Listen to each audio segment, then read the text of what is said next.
তোমাদের প্রিয় YouTube channel book review and জবে স্বাগতম। আজকে আমরা যে বইটা রিভিউ দেখাবো সেটা হলো দ্বাদশ শ্রেণীর আধুনিক ভূগোল সমরেন্দ্রনাথ মোদকের লেখা বিবি কুণ্ডু গ্র্যান্ডসন থেকে প্রকাশিত। চলো আমরা টুকটুক করে দেখাবো বইটার রিভিউ এবং সমস্ত কিছু চ্যাপ্টার আমরা কম বেশি তুলে ধরার চেষ্টা করব। প্রথম দেখো বইটা পাবলিশড হয়েছে কত সালে, একদম লেটেস্ট পাবলিশড 2024 থেকে 25, অর্থাৎ একদম লেটেস্ট পাবলিকেশন, এবং বইটার দাম করা হয়েছে কত, 380 টাকা। বইটাতে প্রত্যেকটা ক্ষেত্রে রঙিন চিত্র এবং সেই সাথে সাথে প্রতিটা অধ্যায়ে বিভিন্ন ধরনের প্রশ্নের মাধ্যমে আলোচনা করা হয়েছে। আমরা প্রথমে দেখাবো সিলেবাস বা কন্টেন্টটা। আমরা দেখো এখন দেখছি কন্টেন্ট বা সূচিপত্র। তো প্রথম দেখো ভূমিরূপ গঠনকারী প্রক্রিয়া, তারপরে ক্ষয়চক্র গঠন প্রক্রিয়া, পরপর আমরা সেখানে দেখছি সিলেবাস, জলনির্গম প্রণালী, মৃত্তিকা, বায়ুমণ্ডল, জীববৈচিত্র্য, এগুলো আমরা এখন দেখছি সিলেবাস।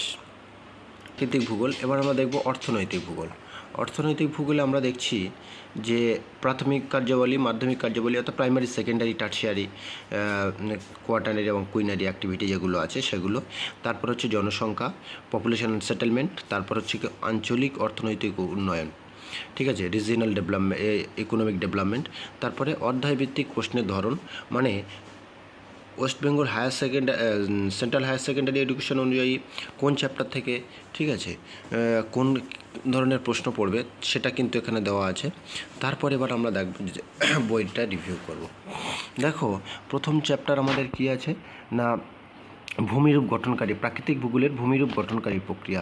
ভূমিরূপ গঠনকারী প্রক্রিয়াগুলোকে কয় ভাগে ভাগ করা হচ্ছে সেটা একদম ছকের আকারে খুব সুন্দরভাবে দেওয়া আছে। ছকের পরে তারপরে প্রতিটা প্রক্রিয়া কিন্তু আমাদের ডিটেলসে লেখা আছে, সেটা তোমরা দেখা পাচ্ছ। এই সাথে সাথে তোমরা দেখা পাচ্ছ যে প্রত্যেকটা জিনিস যেগুলো ডায়াগ্রামের সাহায্যে পাওয়া যায় বা ডায়াগ্রাম দেওয়া যায় সেগুলো ডায়াগ্রামের ব্যবহার করা হয়েছে। এবং প্রত্যেকটা পার্ট, যেমন এই যে পার্থক্যগুলো দেখছো, প্রত্যেকটা পার্থক্যগুলো কী করেছে না, পার্থক্যের বিষয় বা পার্থক্যের ভিত্তির উপর ভিত্তি করে পার্থক্য করে, যাতে পার্থক্যগুলো করতে এবং বুঝতে এবং পড়তে সুবিধা হয়।